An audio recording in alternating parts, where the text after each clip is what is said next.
Hi. Konbanwan, everyone. Good morning, good afternoon, or good evening, or whatever time zone you're in. Hello, hello, hello. Hello. It is Friday, June 23rd, 3 p.m. Central Time. And Meriden, happy birthday! Happy birthday, Meriden! Happy birthday to you! Happy birthday to you! Happy birthday, dear Meriden! Happy birthday to you! Hi, hi, hi! Good afternoon, Shiki. Congrats on remembering supers this time. Yes, I have supers on this time. I remembered. Good day so far? No. I'm not gonna lie to you. It's been a stressful day. It's been a stressful day. The only good thing about this day so far is that it's Meriden's birthday. Oh, thank you for the head pats. I much appreciate it. Thank you, thank you. Thank you, thank you. Something happened. I mean, so you guys are like aware, or most of you are aware that like the IRS refused to give me a refund for the $1,700 that I accidentally overpaid, which included my income to survive. And I was at the grocery store getting groceries to eat for the weekend, because, you know, I can't afford to eat out. And I was like, why isn't my card working? It's because I didn't have enough money for groceries. Because I had to pay for gas money for my mom. And I was like, oh no, oh no, oh no, oh no. But a very nice young man in line at the grocery store with me just offered to pay for my groceries. And that was really nice. But it's so embarrassing. It's so embarrassing. I feel awful because I feel like I've been such an inconvenience to people since the IRS situation happened. That was really sweet of him, but so humiliating. It really is so humiliating. It's so humiliating being in the line at the grocery store, having your card decline, and then someone noticing and having to pay for you. It's so...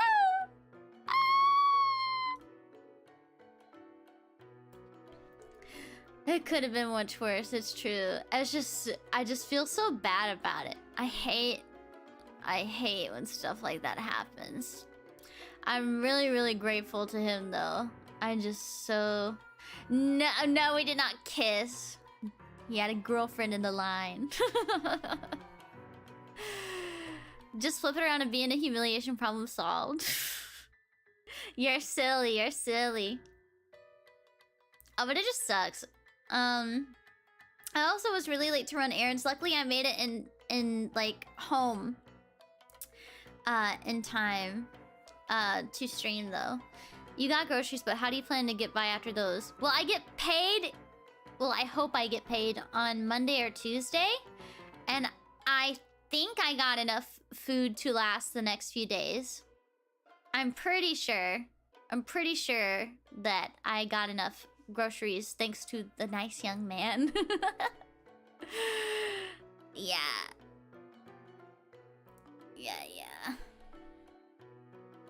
Yeah. No, I will be okay. I will be okay until I get paid on either Monday or Tuesday. Yeah. Everyone say thank you to the man for feeding me. Oh, Tobias, thank you so much for the super. And thank you so much for the head pats. Hey. And Mochi, thank you for the super as well. We have your SCP up on the screen. Teehee. Hi, Shiki. Hi, Rocky! Hold on, I gotta mod you. Add is moderator. Save. She is now in power. Everyone be nice to Rocky or else. Everyone be nice to Rocky or else. I love her. She is my baby.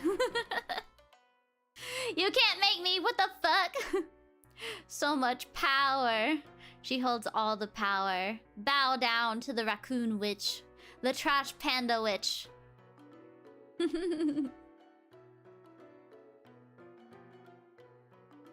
Concerning. Rar X3 nuzzles, how are you? Pounces on the teddy bear. Oh my god. But yeah, it was a stressful morning, a stressful day, but I woke up early, which hasn't been happening lately. My bed has just been so comfortable, I keep sleeping in. But today I was able to wake up naturally at like 8 a.m., which was really nice that I did get to wake up that early. And it's Meriden's birthday, so that's also a plus. And it is also nice that that young man helped me pay for my groceries. I would be really fucked. Oh god! That was really loud. Cat, thank you so much for the Streamlabs dono. It'll be a while, but some lunch money. Gamashiki. Thank you, Cat. I appreciate it. Comfortable beds are the enemies of productivity. It really is. We heard nothing on our end. It sounded like a really loud buzzing sound. Maybe my widgets aren't working right now, but I heard it. That was so spooky. Raiden, thank you so much for being a member for 11 months. This one's for you, Meriden. Hell yeah, everyone give chews and hugs to Meriden. Give Meriden lots of head pats, chews, and hugs. Oh yeah, if you guys didn't notice, PRISM Project is debuting Gen 7, which are all pre-established talents. They are debuting on the 29th in the evening. I'm really, really excited for them. They're all friends of mine. They're all PRISM friends. I'm very, very excited for them. Still so wild to hear, right? Gen 7 love, for sure! Our blue girls, I'm so excited for them. So what you're saying is nepotism? I wish I had it. I'm really lucky that all the people that got in are already, like, friends with us. But imagine if I actually had nepotism. Imagine if I had nepotism powers. Because, like, they keep it a secret from us. Like, everything to do with, like, the audition process. Basically. Friends of Shiki, no surprise. You seem to be close with many, many people. Yes, yes, yes. Yeah, can't wait for a Nana collab. Nana actually helped songwrite for Prismatic Dream, our original song the Gen 3 released last year. Yeah. I clicked on their Twitters and went Hontoni when I saw I was already following them. You really lucked out. Imagine if they brought in people you were on bad terms with. Paris with that. That would be awful. That would be awful. So that's why the Twitter account was having a mental breakdown. Yes, they took over the Twitter account for promotion purposes. Prism would be 3 times its current size if you had that power. So true. But yeah, it's been a really long time that they've been with us. Gen 5, 6, and 7 were all, like, we were all introduced to them and, like, put in the same Slack and Discords and stuff 6 months ago. So for the last 6 months, we've known that all of them have been with us. And we've had to, like, try really hard to not let other people know. But we've all known about them joining. We've all been talking to them for the last 6 months, like Gen 5, 6, and 7. We've all been very close and in communication for the last 6 months. Yeah. It is a very long time to keep a secret. But yeah. They are all the people that were picked from the audition last year. And, let's see. They are the only... So Gen 7 is the last of the gens that we are releasing for quite some time. If you noticed in a article that was written about Gen 7, we will no longer be doing, like, formal auditions. We will be doing auditions like Hololive does, where it's an open audition always, and then they'll, like, go through, like, what they get, like, every so often, basically. And then they will pick and choose, like, over time.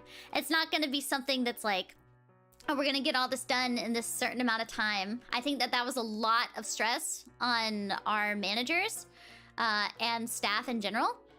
So from now on, they will be doing it Hololive style, where it'll be open all year long, and they will go through it gradually, basically. Yeah. The auditions must have went very well in 3 gens back to back. Yeah.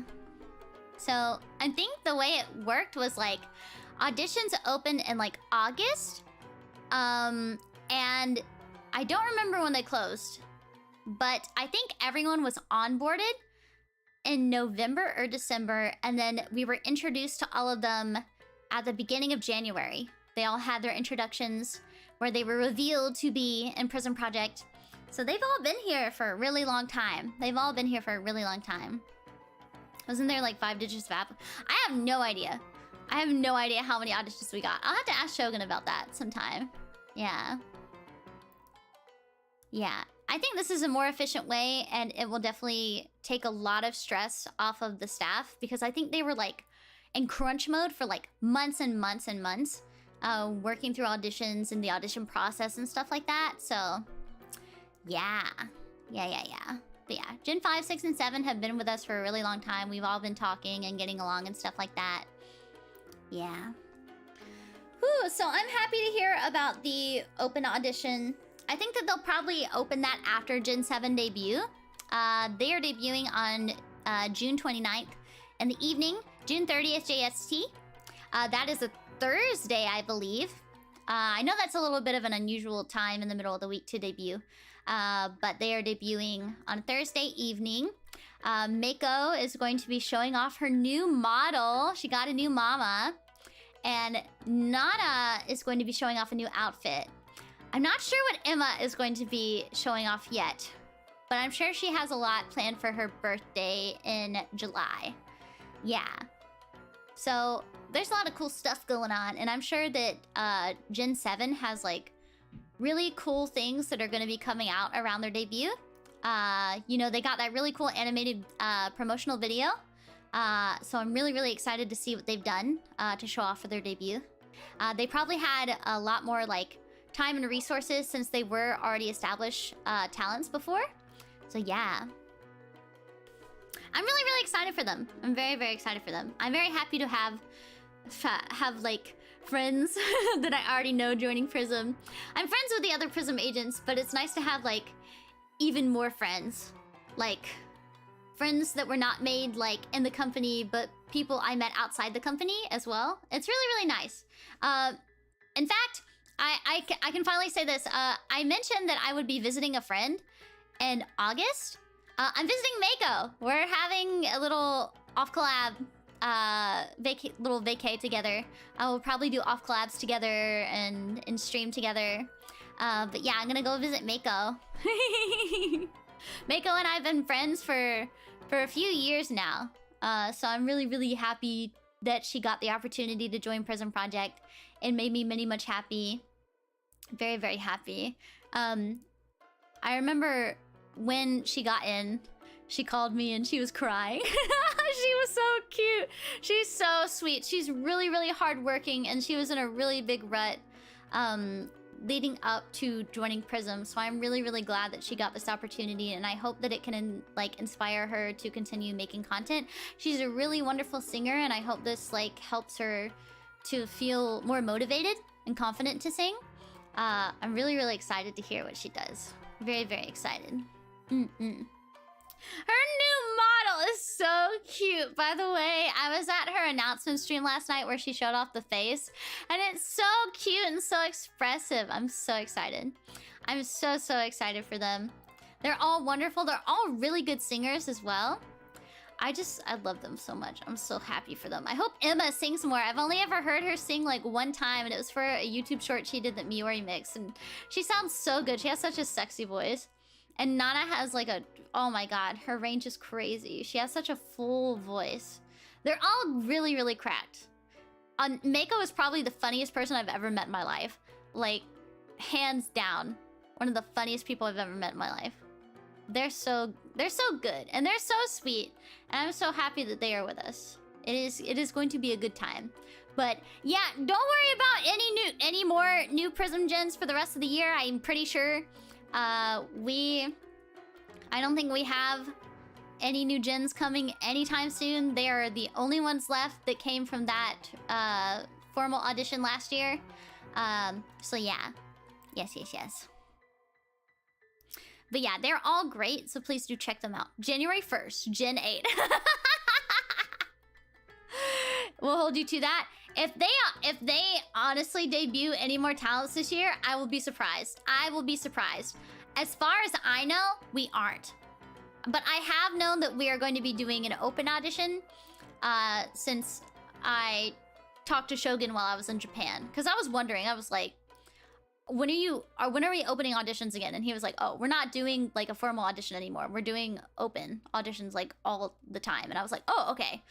And he said, you know, yeah, after Gen 7, I think we're gonna do that. And I was like, oh, okay, okay. Yeah. Yeah.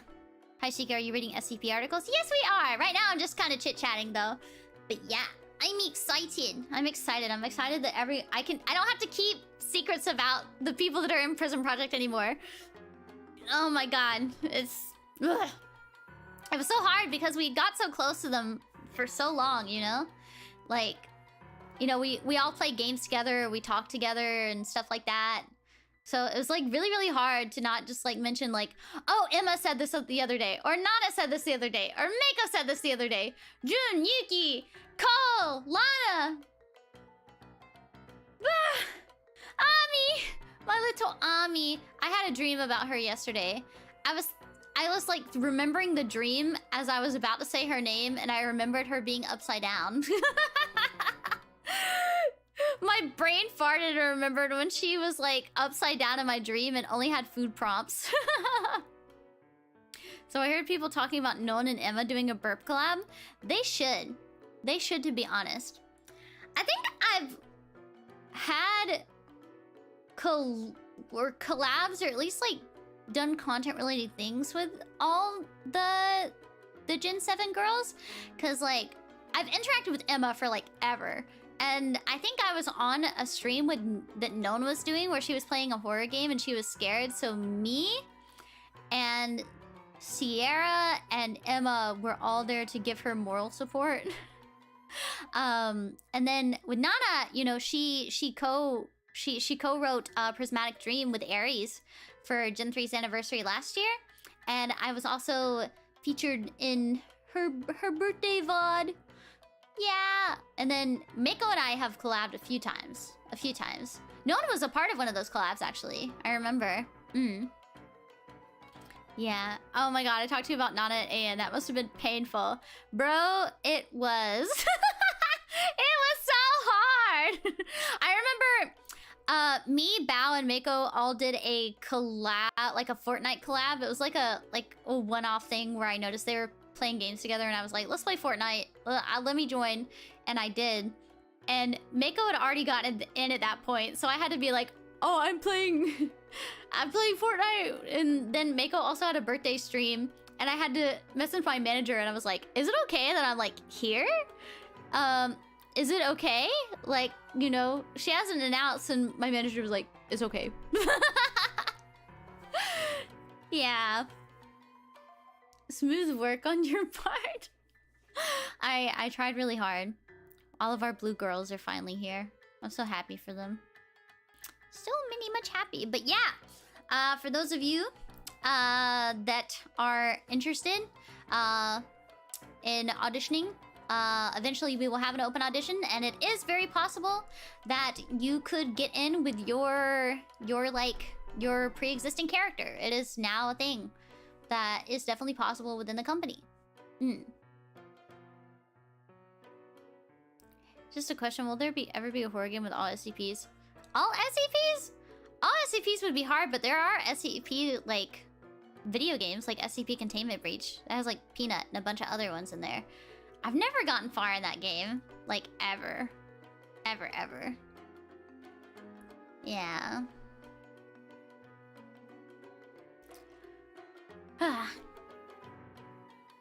I will totally try with my totally real pre-existing character. Hell yeah! Oh man. But yeah. Oh my god, they were so cute last night. They did their little VTuber introductions in our meeting last night too. Gen 7 did. Anytime it's like a week before debut, PRISM lets them do a little introduction where they have their model up and they can talk about like their goals and stuff and introduce themselves. And it's so cute. It's so cute. Yeah. Time to audition and fill Prism skeleton quota. Having that be more common would be nice. Creative rights and actor continuity is such a rough thing in VTubing, and I'd love to see it get normalized to have more continuity. Yeah, and man, I just really hope that they can do lots of cool stuff now. Under Prism and SMEJ Smedge. They hate it when we call it that, by the way. We'll be in meetings with Shogun or like with managers and stuff, and we'll be like, you know, under Smedge, and they'll be like, Sony Music Entertainment Japan. And we'll be like, yeah, Smedge. They hate it so much. They really hate it. They hate it a lot. Smedge, Smedge, Smedge. I had 2 viewers max when I was a VTuber, so I don't think I can audition with that character. Not true. Not true. I don't think Prism really cares about numbers, considering all of Gen 1 and Gen 2, I don't really think that they had, like... A lot of them had never done content before. Like, ever. Or they, like, were not VTubers previously. And so, Prism cares more about, like, charisma and what you can offer rather than what numbers you have. Yeah, Gen 1 was literally a Facebook ad. I don't think... Prism really does not care that much for numbers. They care more about the talents that they bring in. How much do you like Sony Music Entertainment Japan? Just a smedge. You're funny. You're funny. But I have 0 Riz. Don't say that. Everyone has Riz. They just need to unlock it. They just need to unlock that part of the story, you know? Change Prism to smedge, please. Oh my god. You guys are silly. Oh my god, anniversary stuff is happening tomorrow and Sunday. Are you guys excited? Are you guys excited? I'm so excited. I'm also really nervous. Last night I announced, I got to do an early announcement to all the Prism agents and staff in Prism about the announcement I'm making to all of you on Sunday. And I was shaking so bad while I was doing it, I thought I was gonna throw up. I thought I was gonna throw up. But yeah, all the Prism agents know about it now. I also had to keep that secret from everyone for like ever. It's a good thing. It's a good thing. It's a really good thing. Pukes cutely. So true. Yes, Prism is owned by Sony Music Entertainment Japan. Props to holding in there, Shiki. I've been holding this announcement in for 6 months now. It's about the same amount of time as when all of the new gens came in. Is also related to like this announcement. So I was like, oh my god. Why did you need to keep it a secret from Prism? Well, the only ones that knew about it prior were Shogun and my manager. Yeah. Shogun and my manager knew about it. But we wanted to wait until right before I announced it to the public to announce it to the other agents. It is not a negative announcement, by the way. I'm not graduating. I'm not pregnant. I'm not getting married. There is nothing related to that. It is related to my career. Yeah. She's been pregnant after all. Pregnant with information. I am pregnant with information. Congratulations on the twins. Thank you. It's a good thing. It's a good thing. I'm excited about it. She is not pregnant. She has pregnant someone else. How did you know? I'm pomegranate. I thought it was triplets. Rib. Who's pomegranate? I'm pomegranate. You're promoted to PR manager. Shiki got me purgent. You guys are so funny. Promotion? Shiki getting promoted to head of PR. I think I would be epic as a social media manager. I did social media management before for another project, but I feel like I'd be super epic if I did social media management, like for Prism. I think that would be super duper epic. East? I thought you said West. Whatever this is very exciting. It is very exciting. Maybe the reveal is that Shiki loves fruit after all. How did you know? Someone delete his comment before anyone else reads it. You'd be like Opera GX's Twitter handler. Oh my god. Aura is so precious, by the way. She's so precious. I'm so excited for her. So excited for Aura. She's great. She's super great. Just got here. Here's permanent. What if Shiki got cast in old too? You know, that would not be such a bad thing. Because then I would use my powers to talk to M. Night Shyamalan and be like, why the fuck did you do that?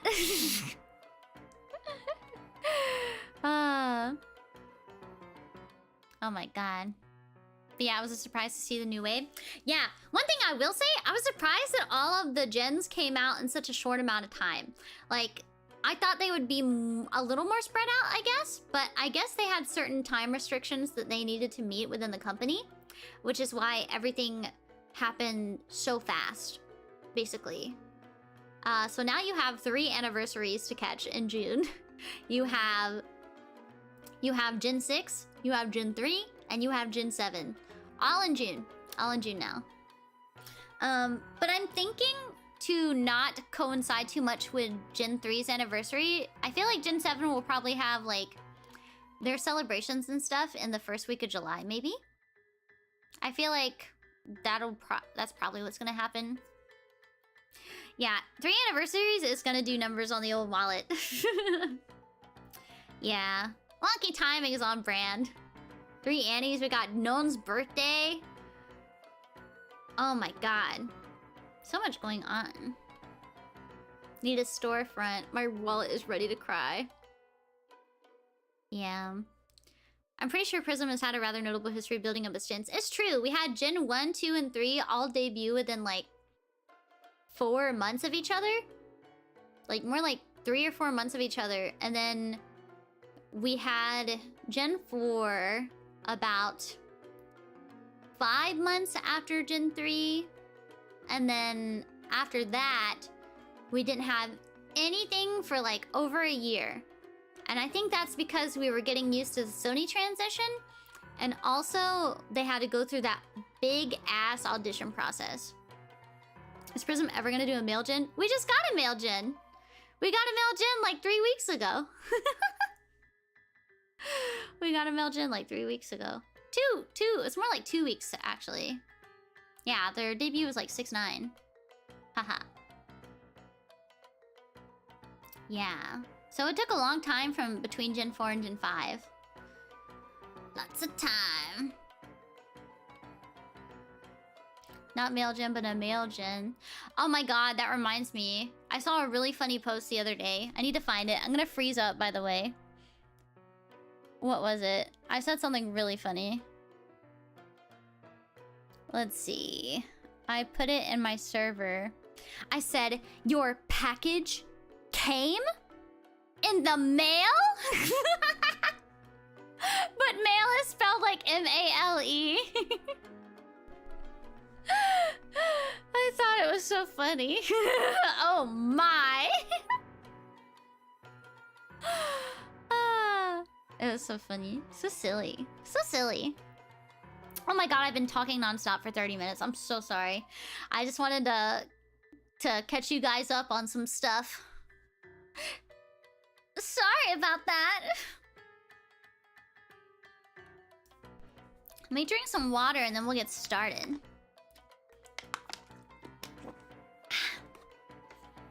Reminds me of an old boxer hockey strip. Oh boy, Santa came in this box.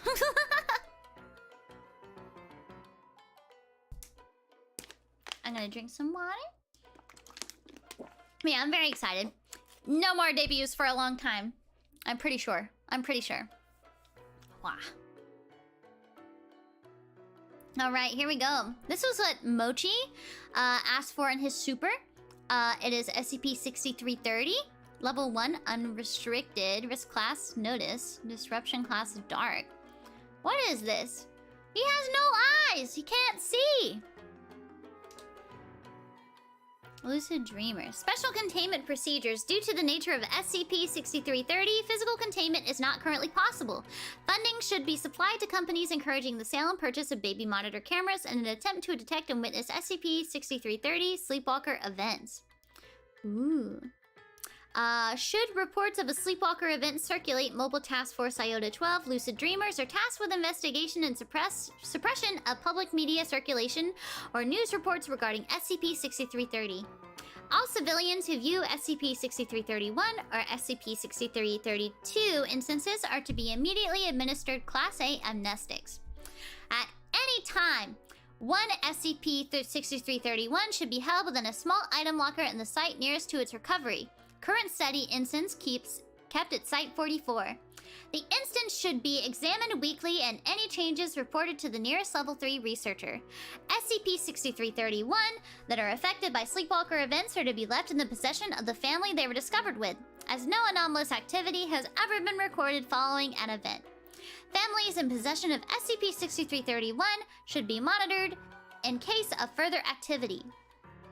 Description: SCP-6330 is a phenomenon affecting stuffed animals worldwide, though it's most common in teddy bears. Manifestation of this phenomenon is referred to as a sleepwalker event. Sleepwalker events occur only within the households of families with young children, typically between the ages of 1 to 14. Events begin by the manifestation of entities referred to as SCP-6332. These creatures typically blend with shadows, though this mechanism is poorly understood, and somewhat resemble creatures associated with fantasy, such as dragons or ogres, and always manifest beneath a child's bed. SCP-6332 instances depict a behavior indicating that they intend to hunt or prey upon the sleeping child. SCP-6331 are stuffed animals already present in a child's room. That seemed to be non-anomalous prior to SCP-6332 in manifestations. SCP-6331 have been shown to instantaneously manifest small wooden medieval weaponry in order to combat SCP-6332, and assumably to protect the child. Battles have been shown to last upwards of 20 minutes and are always near silent. In all, most observed cases, SCP-6331 have emerged victorious, though are severely wounded during the skirmish. Torn wool and stuffing are common, and following all known events, SCP-6331 have died due to their injuries.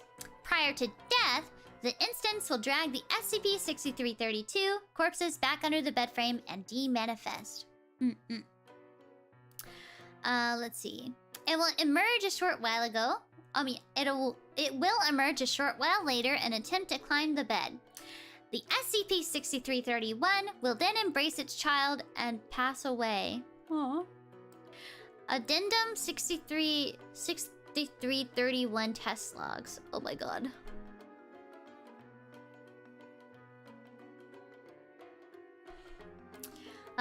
Due to SCP-6330 incidents being generally random and irregular, a total of 1 controlled test has taken place. The following is a log of the events.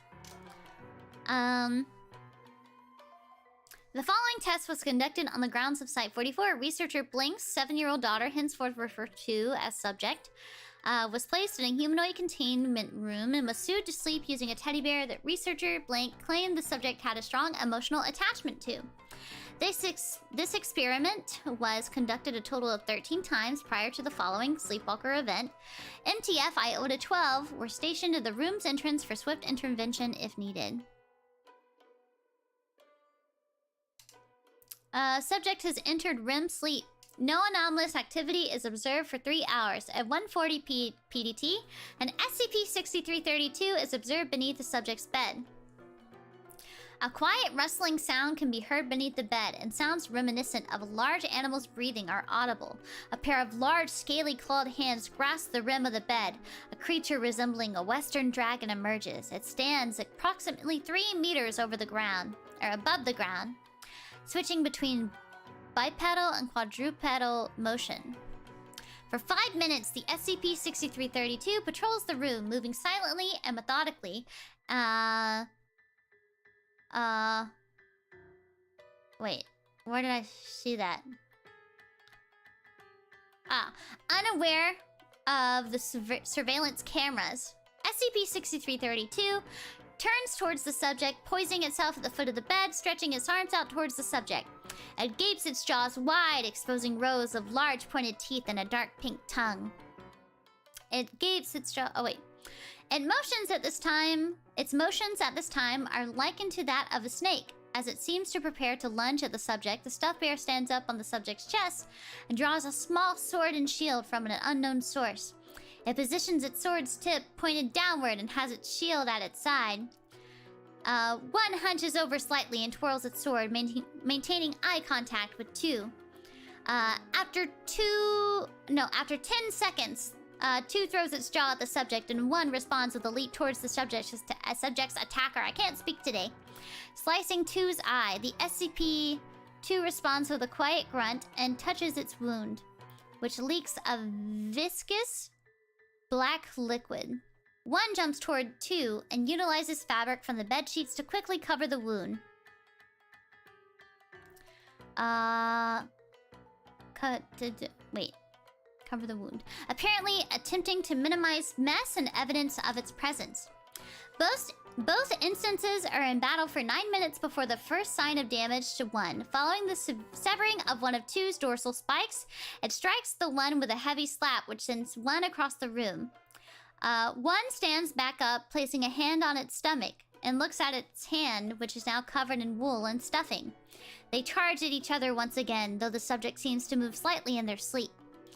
Both instances stop and quickly stare at the subject before the subject settles. The instances resume fighting.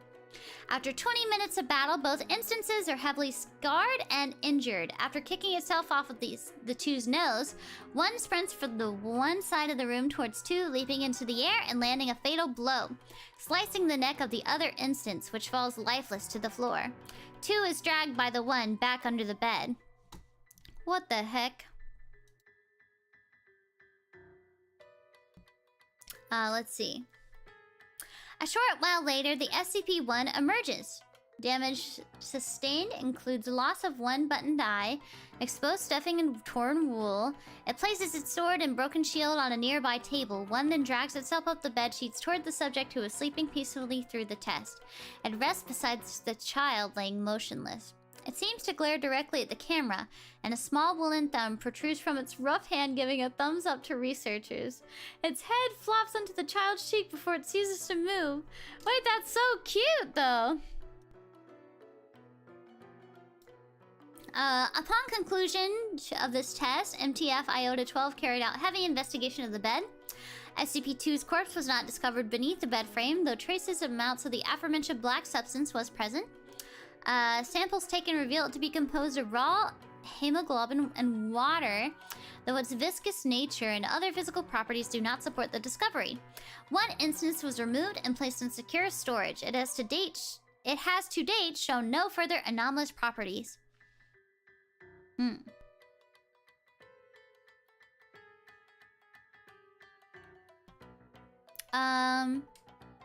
Let's see.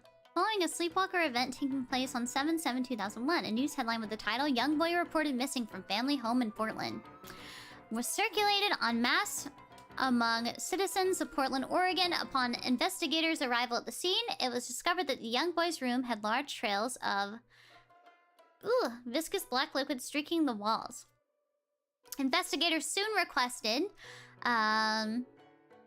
Foundation intervention, at which point MTF Iota-12 were dispatched. Testing confirmed the substance to be that commonly associated with 2, and Iota-12 requested permission to carry out full investigation of the event.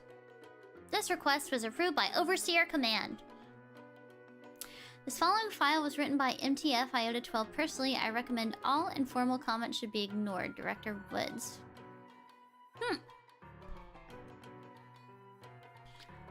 Event 131, incident report. Oh shit. Overall disruption high, like really bad. Summary: Sleepwalker occurred on the night of 6/07/2001. No camera footage. Witness reports or any sign of exactly what happened, though neighbors who were awake reported hearing thumping from the room. Trails of suspected 6332 viscera on the walls. Ooh. Child missing. Additionally, the aforementioned child's stuffed orca was found in the corner of the room. Well, really parts of it were all over the place, but its main body and head sat hunched over near the bed. It had an amount of the black substance on it, but its eyes were damp with water. We suspect it was an SCP-6331 instance. Additional notes, local authorities and media companies have picked up on the case.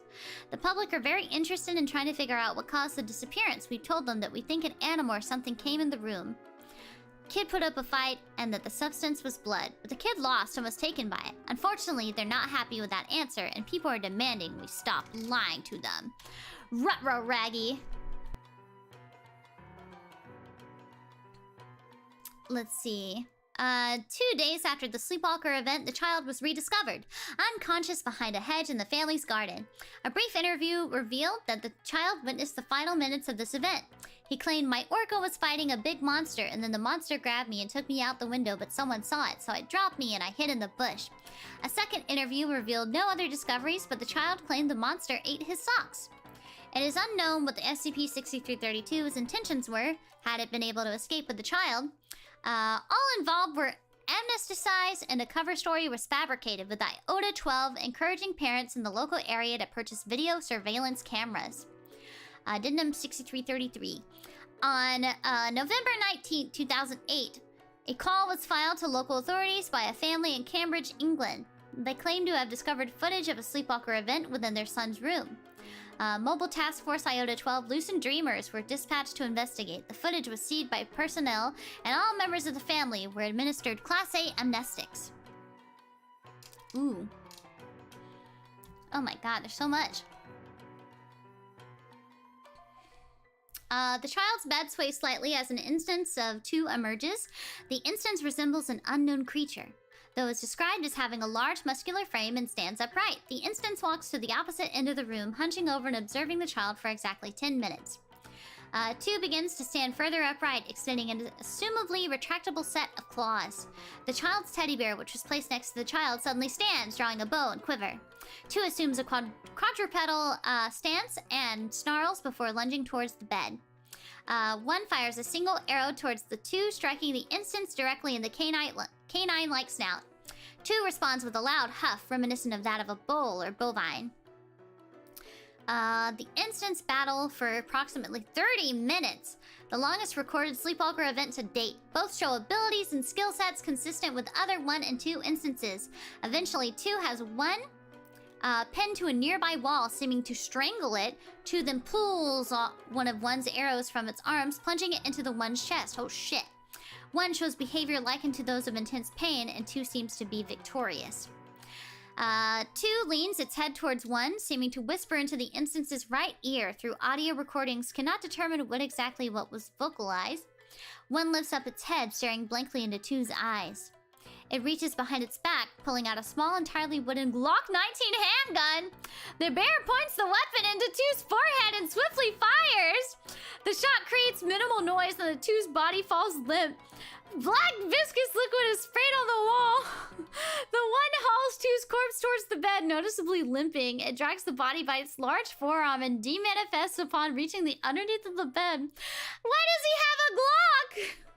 1 returns and briefly stares around the room before turning to the child. It climbs up a desk and seems to notice a piece of paper and pen. It begins to write a note, which is left on the bedside desk.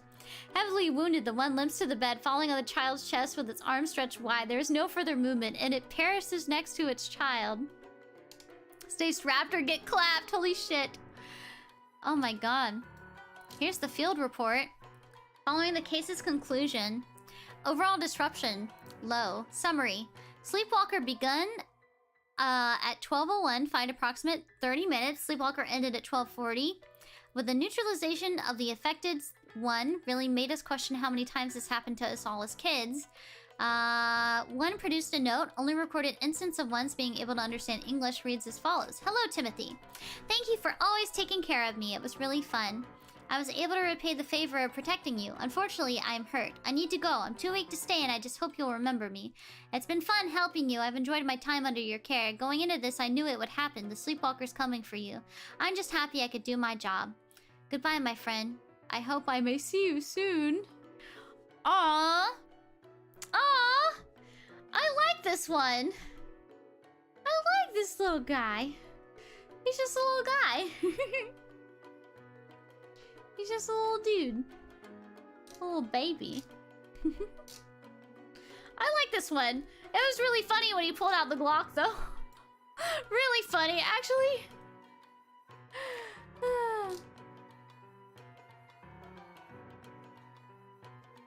Wow. Little guy with a gun. Just a little guy with a Glock. Yeah? He's just a little guy.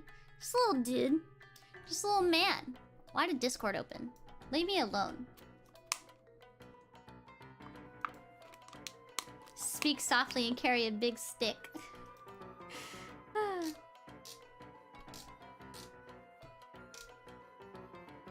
Clearly an American teddy bear. So funny. Let me close this. There we go. What's up with that overlay? Oh, shit. What is that? Oh! This is from the collab yesterday. It's because Discord opened up. And it tried to find a source. There we go. I got it handled. Alright. Now today, I think I will take some... Oh, is that the Streamlabs logo? It's the Fugi level logo. Like for the Fugi group thing. Because yesterday I had a collab and had to use the group thing. The Fugi group. Okay. I am now going to be taking some new SCPs to read over. Super chats are prioritized. And then I should mention we're not doing SCP research next week. I want to take a short break and then come back to it the week after. But next week we will not be doing SCP research. So yeah, give me some SCPs to read. Give me some suggestions, you guys. Nothing too long. Nothing too long. Because I recorded some stuff today. And my throat is very tired. So please give me some short ones. Have I read 3005? I feel like I've read 999, maybe. I feel like I've read 999.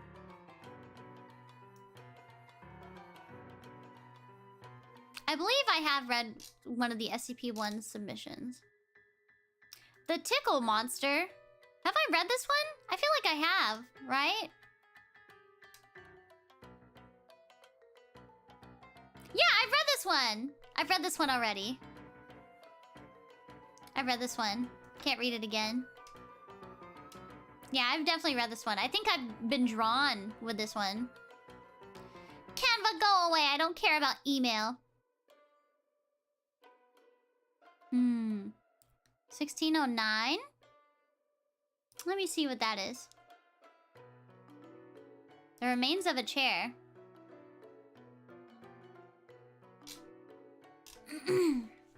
Okay.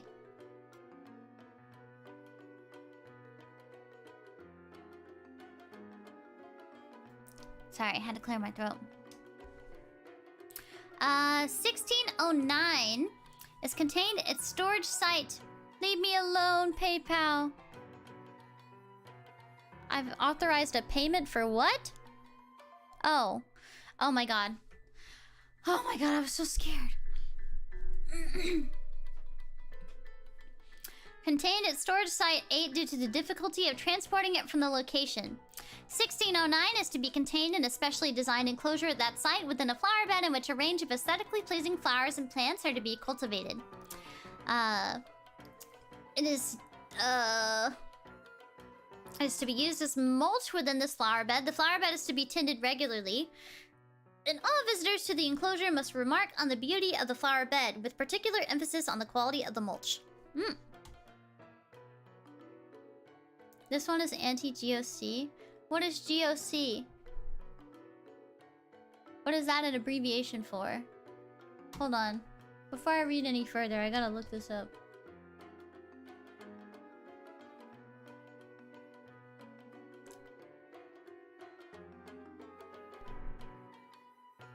Global Occult Coalition? What is that? Global Occult Coalition.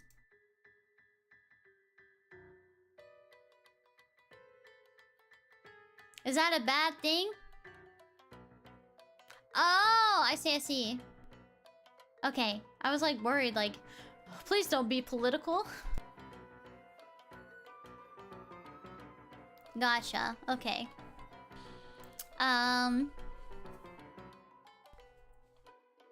You scared Shiki, made her think it was something bad IRL. Oh, sorry. It is to be used as mulch within this flower bed. The flower bed is to be tended regularly, and all visitors to the enclosure must remark on the beauty of the flower bed. With particular emphasis on the quality of the mulch. 1609 is to be removed from the flower bed at regular intervals so that it can be treated with wood, metal, and fabric preservatives. Personnel are to announce their intentions in the presence of 1609 before attempting to remove it for this purpose. Personnel assigned to 1609 are required to wear plain clothes in order to prevent accidentally triggering a violent response from 1609. No items with motors are allowed within a 200-meter radius of 1609's containment area. No personnel either presently or previously affiliated with the Global Occult Coalition, nor material referencing them are to be allowed within Storage Site 08. In the event of a violent reaction from 1609, all personnel are to exit the immediate vicinity, and a message is to be played over the site's interior speakers informing site staff of the event. Should SCP-1609 be sighted outside of its containment area following a violent reaction, staff are to act in a submissive, non-threatening manner. Formal clothing such as jackets, lab coats, protective clothing, jumpsuits, and particularly body armor are to be removed if possible in the case of such an event. And any weapons capable of damaging 1609 are to be immediately discarded. Staff are to ask 1609 to return to containment without attempting to threaten or command it.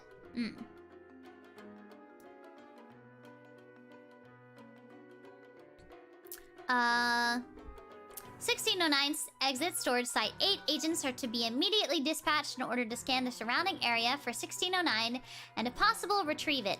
At present, there exists no way to totally prevent 1609 from breaching containment. Current containment procedures center on encouraging 1609 are made of oak and the nails are made of steel.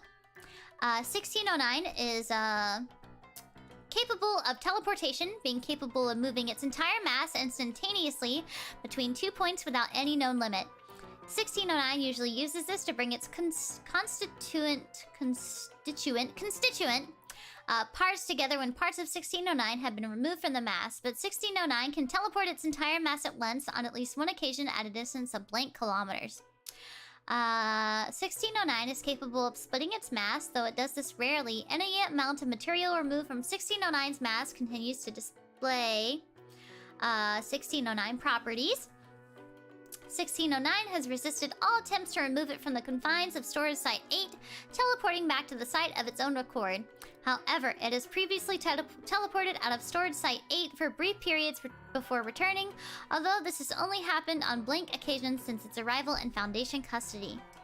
1609 appears to be in some way sentient, as research indicates it is able to perceive its environment in a manner that is currently poorly understood, and is able to react to stimuli in an intelligent fashion. Details of 1609's behavior are poorly understood, although it has been ascertained that it will react in self-preservation, and will react aggressively to certain stimuli which it connects with a threat to its existence. Aside from this, 1609 appears to prefer situations in which it is utilized by humans, and will actively seek out situations where it can be put to use if it is left idle. Aw, he's just a little guy! This is the reason for the Foundation's present use of 1609 as mulch, as this prevents 1609 from becoming idle and attempting to leave Storage Site 8. It is theorized that 1609 is capable of understanding human speech or thought, although this cannot be determined as it does not comply with tests designed to gauge its awareness of such stimuli. All fun and games until it decides to become an electric chair? Imagine it pulls out a Glock too. When exposed to a number of specific stimuli, 1609 will react violently during a typical violent reaction from 1609. It will teleport a portion of its mass inside the lungs of nearby personnel, causing immediate and severe lacerations to the interior of the lungs, as well as pulmonary obstruction, which rapidly leads to the victim's death. Holy shit. An electric chair with a Glock! Stimuli which can instigate a violent reaction from 1609 include personnel wearing the uniform of, or clothes similar to the uniform of, personnel affiliated with the Global Occult Coalition, utterance of words or phrases used heavily or exclusively by GOC operatives such as threat entity while in contact with 1609. Any action demonstrating hostility towards 1609 and the sound of a running motor.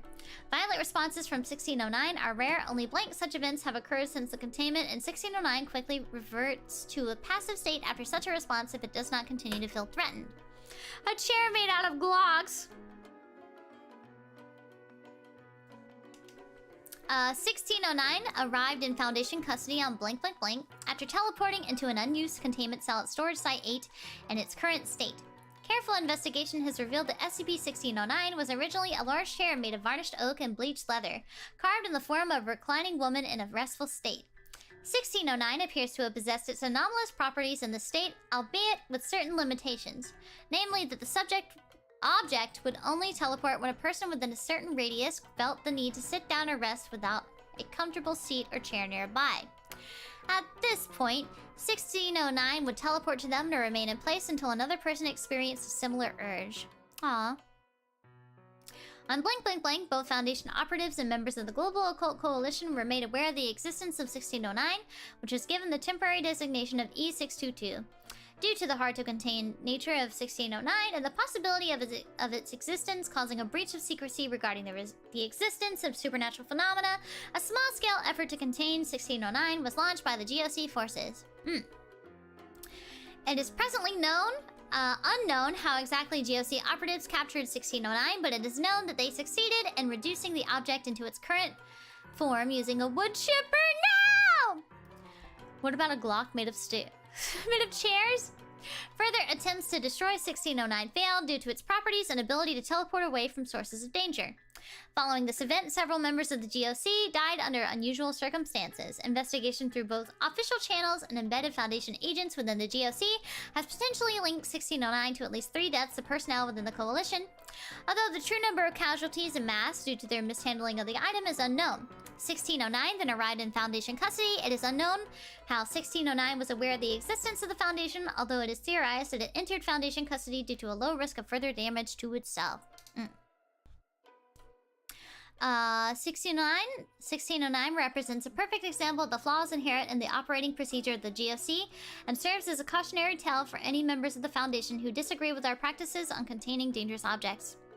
Prior to the Coalition getting their hands on this, it was perfectly harmless. A chair which teleports to you when you need a seat is normal compared to most of the stuff that we deal with on a regular basis. When they put it through a wood chipper, it got hurt, scared, and angry, so it lashed out at them. By trying to protect the world by destroying it, they inadvertently made the situation a whole lot worse. 1609 went from being harmless to deadly in the space of a few minutes because the GOC and we had to clean up the mess. Thankfully, 1609 is pretty simple for us to deal with. So long as we don't do anything stupid around it, it won't fight back and it won't try to leave. Even if it does, it usually comes back. I think I've worked out why. It came to us because it was afraid of the people who had hurt it. That's why it always comes back. Aww!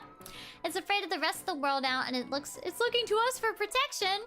This is why we have special containment procedures instead of special destruction procedures. If you break something, it's broken forever. When you try to destroy an anomaly, you can't take back your mistakes. That's what SCP-1609 has to tell us. This is why we're right, and the GOC is wrong, people. Ah, it's got PTSD. That's so sad. Also, I will be right back, you guys. You guys stay here. I'll be right back. You guys stay, okay? I'll put up, where is it? Where's my Amogus GIF? I'll see you guys in a second. Hold on. I'll be right back. I'll be right back.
I'm back.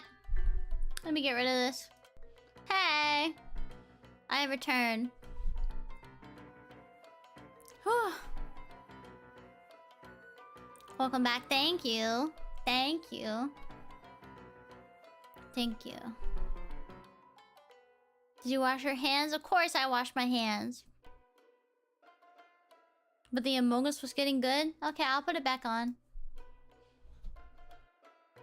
You guys like this. You guys like this better than you like me. I understand. It is very scrumptious. Very luscious. Very promiscuous.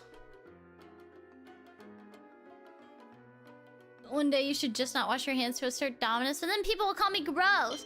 Oh god. That's my alarm to end stream, but I'm not gonna end stream yet. I'll do that soon.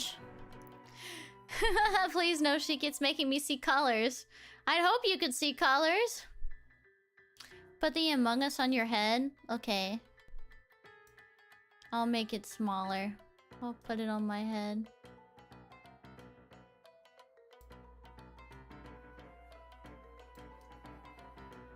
There we go. You like that? It's always there now.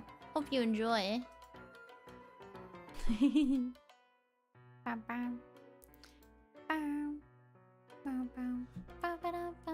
You like my hat? You like my hat? How appropriate. I'm gonna end it all. No! You can't leave us, BSL! Please! Have you read SCP-504? Also a Mogussi. Thank you for the super. Let me see. I don't know, actually. Why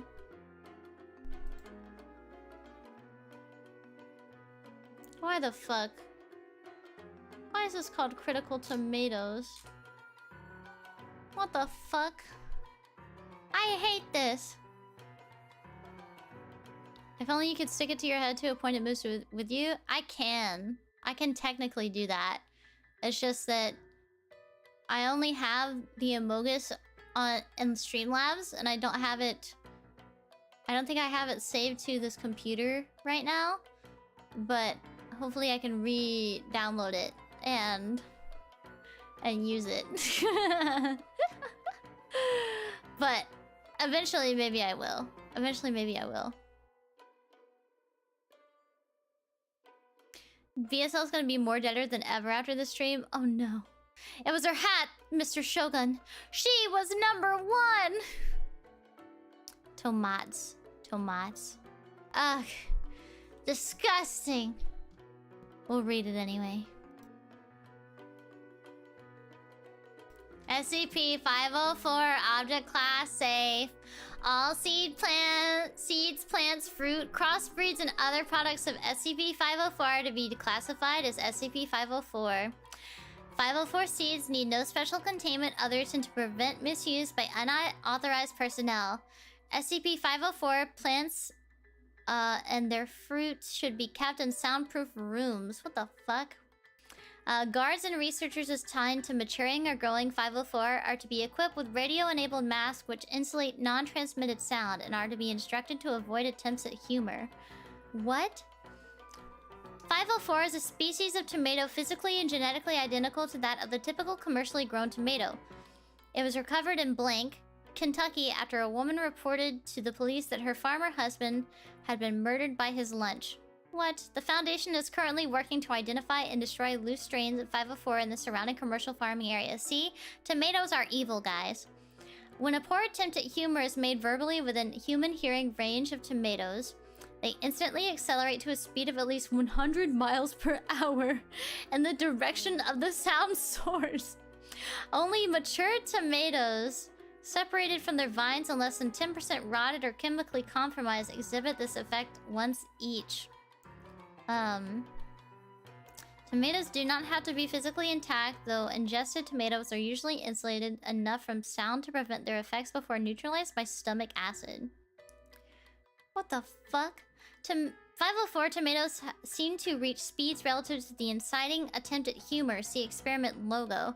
Relevant variables seem to include corniness, humor to length ratio, and use of puns. Wow, Hex! It's the SCP for you!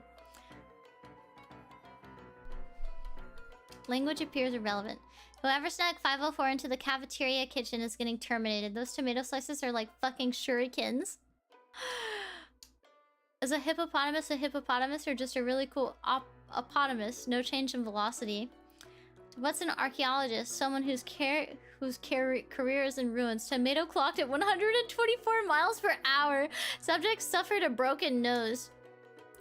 SCP-504 has a certain taste in jokes. This might indicate sapience. I hope not. 3 tomatoes are walking down the street. A papa tomato, a mama tomato, and a little baby tomato.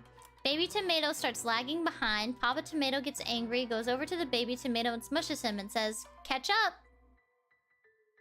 Tomato clocked at 264 miles per hour. Subject rendered unconscious.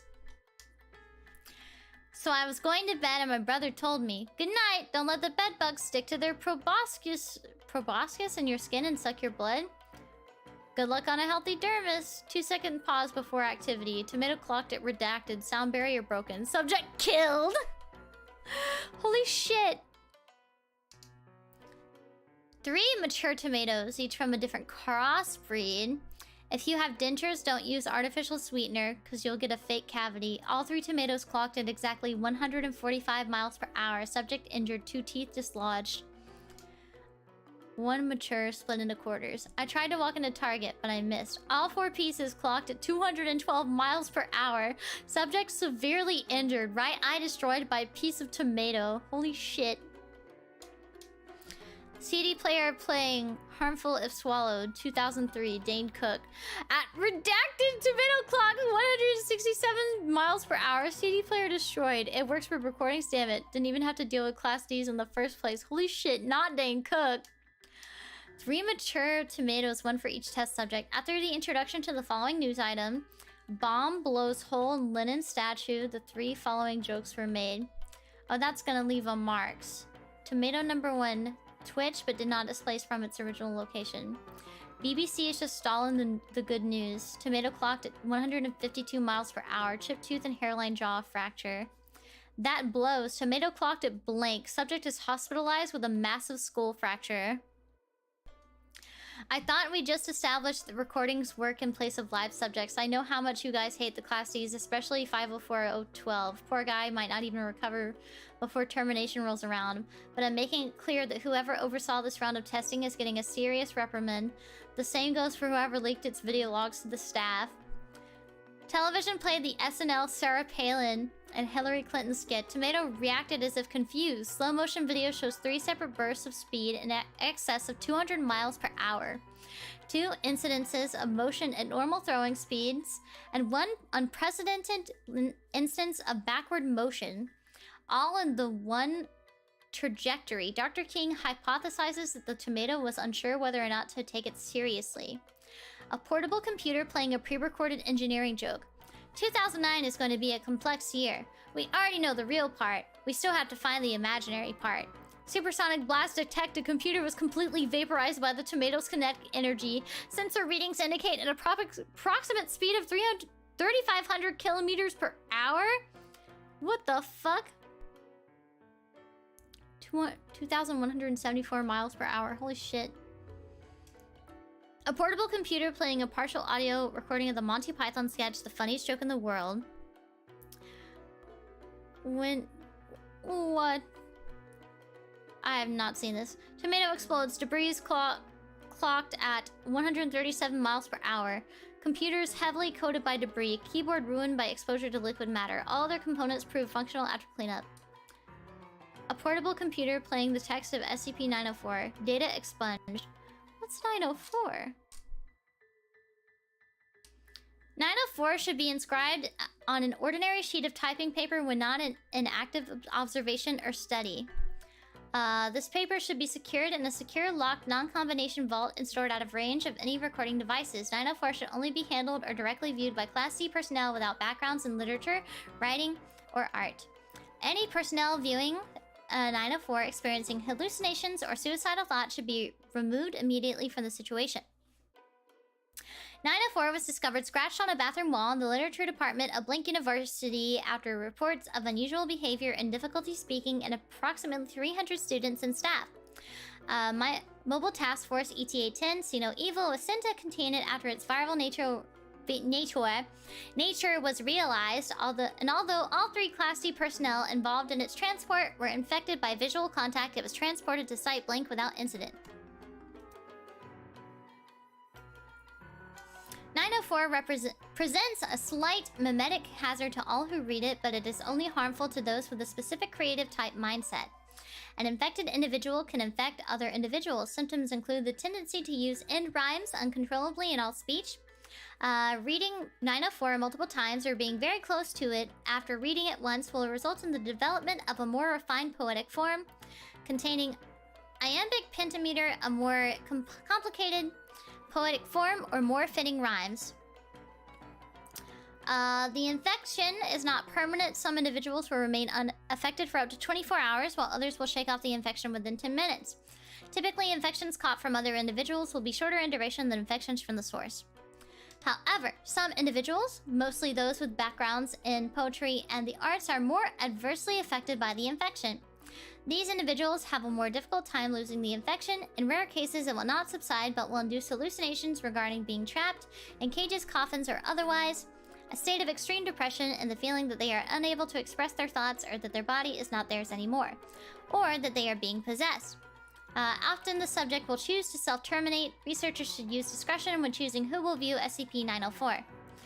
A Class D personnel was exposed to 904 and successfully infected. When asked to use a sentence ending in the word ninth, a word with no rhymes in the English language, data expunged, it should be noted that while infected individuals don't casually choose to use non-rhyming words, if they are able to, and the consequences may be deadly.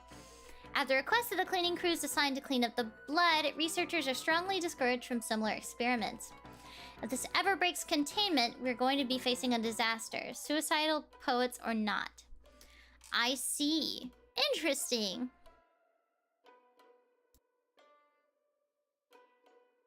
Interesting. Oh, Pierce, thank you so much for the super. Could I recommend 3832 and 4885 either for today or next SCP treat? Let me see how long they are first. Let me see how long they are. 3832.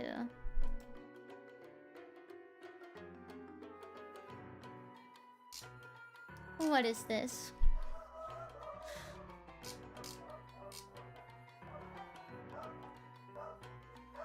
Let's see. 3832.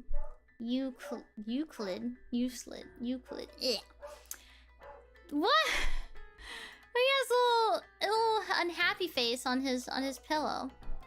3832 is to be kept in a standard secure locker at Site 64.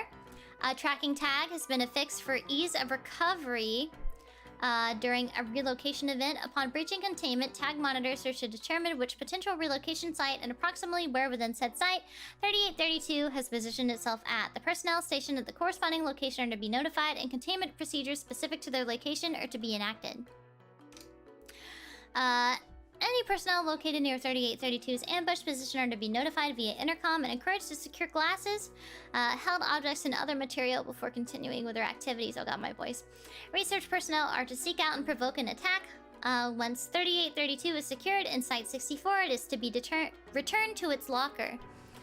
Personnel are to locate and provoke an attack by 3832 as discreetly as possible. Upon recovery, 3832 is to be packed into a secure container and delivered to Site 64 immediately thereafter, whereupon Site 64 specific containment procedures are to be enacted. Personnel are to locate and provoke an attack by 3832. Upon recovery, personnel are to physically hold 3832 in place and maintain visual contact of it to hasten a relocation event to either Site 64 or PRS Truffle, whereupon the appropriate containment procedures are to be followed. Oh god, I need to drink water, hold on.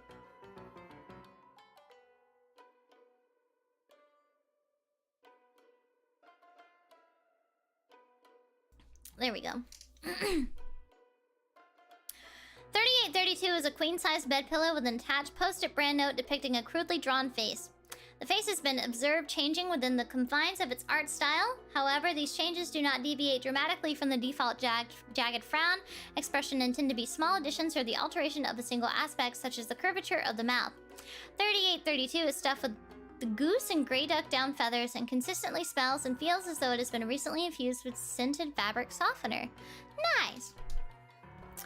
3832 has demonstrated itself to be capable of teleportation, which it uses to breach containment. Relocation events occur randomly, though a higher frequency of relocation has been noted to occur when 3832 is being directly observed.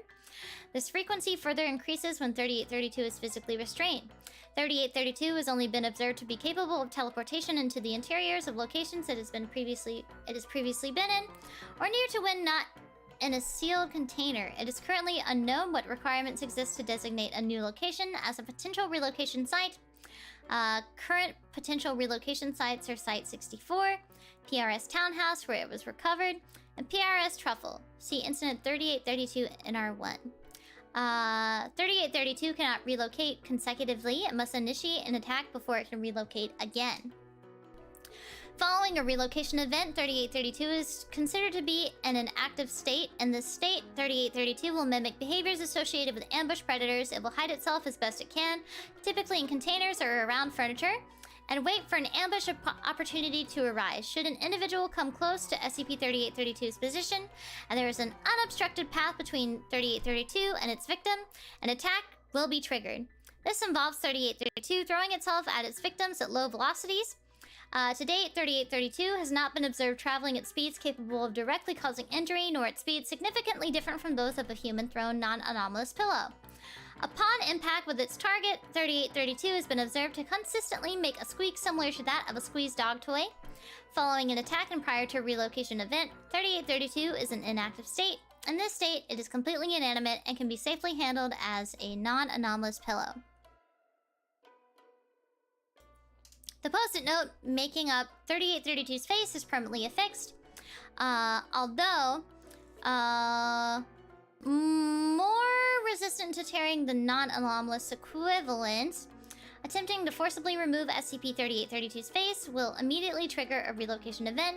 The current theory is that 3832 is capable of willing to use teleportation as an escape method if it feels threatened. In order to carry out facial adhesion tests and or other tests which would damage the face, 3832 must first be cleared for potential neutralization. Wow. Inside the refrigerator, impacted with F.A. Smith's face when the refrigerator door was open, 3832's resistance to high and low temperatures noted. Above Dr. Prangley's office locker, previously informed of 3832's general location, Dr. Prangley suffered... Hold on, I have to clean my glasses.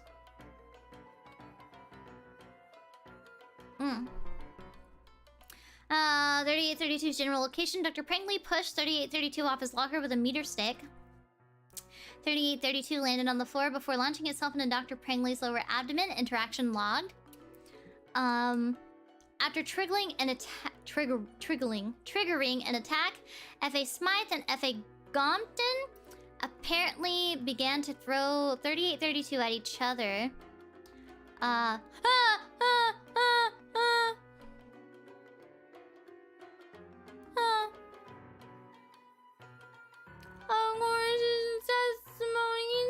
to make its characteristic squeak with every impact after repeating throwing. Sorry, I got like a notification noise. It was really, really loud and really, really scary. Oh my god, that was so spooky. Oh my god. Oh my god. When asked to elaborate, F.A. Gompton provided a photograph confirming that during the pillow fight, 3832's eyebrows had disappeared and his jagged frown had smoothed out and upturned to resemble a smile. Tests designed to replicate this effect have been unanimously approved by research personnel. 3832 impacted with Director Holman Shen's. 3832 relocated to PRS Townhouse before research personnel could arrive for recovery.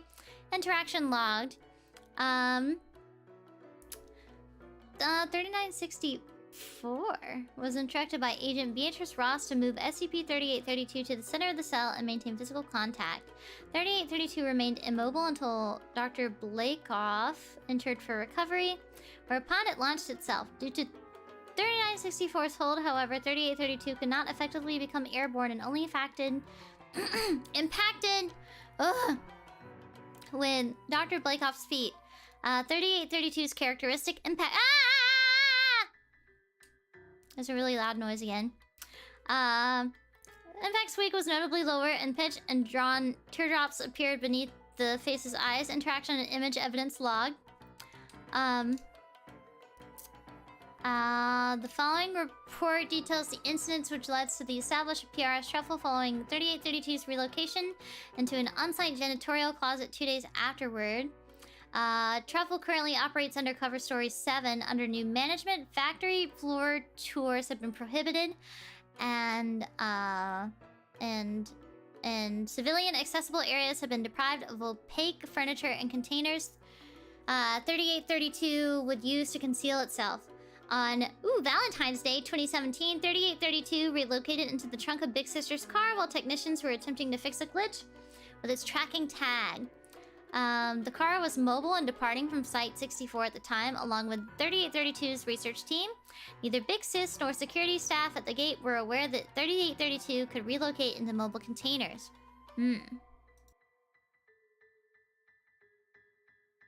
Big Sister arrived at Truffle St. John's Chocolate Factory to pick up a delivery intended for a redacted. Upon opening the trunk to store the box, 3832 launched itself at Big Sister, colliding with the box in her hands and propelling the tapered tip of the heart-shaped box into her mouth. After storing 3832 into her trunk and recovering both the drop goods and tooth fragment, Big Sister contacted the Foundation. A recovery team was dispatched and 3832 was recovered without further incident. Camera footage that captured the event was appropriately doctored. Neither parking garage security nor Big Sister were disciplined. During the debriefing with 3832's research team, Big Sister shared a photograph she had taken using her cell phone while waiting for the recovery team. The photo has been logged into 3832's research files and is yet to be reproduced under testing conditions. While 3832 was recovered on-site displaying its typical jagged frown expression, Big Sister's photograph clearly shows that for a brief time, 3832's expression had significantly changed. And the image, 3832's mouth is upturned into a dimple smile and its eyes are drawn to appear as cartoonish-like hearts. Aww! He's just a little guy! He's just a little guy. Aww. He's cute. He's cute. And he's just a little pillow. He's just a little pillow. Oh my god.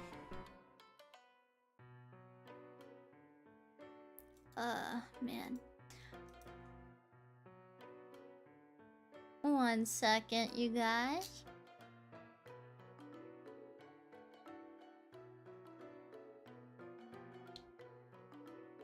I'm saving a setting right now. There we go.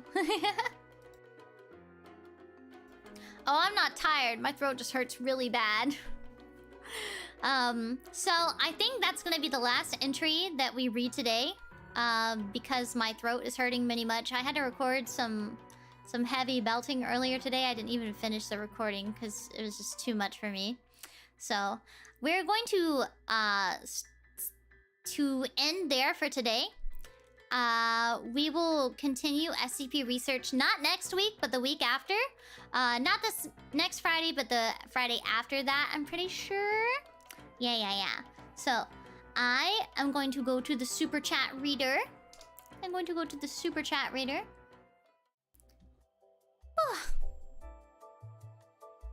Sounds like something heavy you're recording. It is very heavy. It's so belty. Like, a majority of the song is, like, belty and at the top of my range. It's really, really high. It's really, really high, and the entire song is belting. It hurts so fucking bad to record for too long, because it's just right at the top of my range. It's crazy. But hopefully, it'll come out. It is a group collab with some very, very talented vocalists. I'm a part of like a chorus project that I was asked to be a part of by a friend of mine. And he's making an instrumental for it. And some very lovely lady vocalists are in it with me. I'm very excited about it. The art looks really good for it so far as well. I'm not sure when it's coming out, because I still need to finish. I'm planning to finish vocals for it next week. Hopefully. But, yeah. that's why my throat hurts so bad today and why we have to end so early again. Yeah. I joined the project at the beginning of the year, but I've been so busy that I'm only just now, like, finishing it. Finishing the recording. Yeah.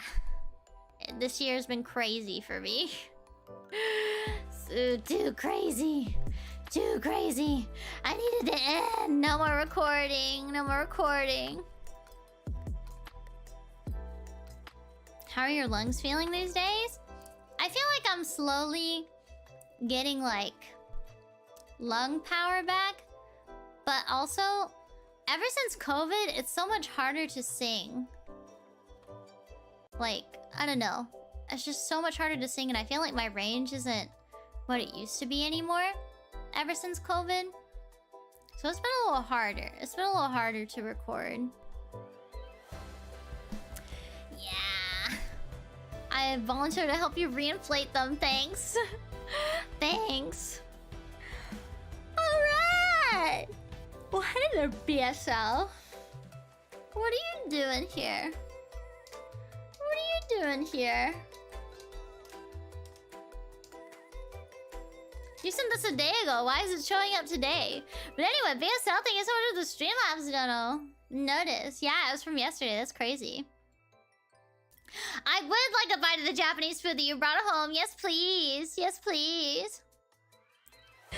Diverson, thank you so much for being a member for 13 months. Early happy 2-year anniversary, my Shiki. Oh, thank you. Thank you, thank you. And thank you so much for the head pats. I really appreciate it. Yeah. The anniversary streams start tomorrow. We have the Gen 3 anniversary tomorrow.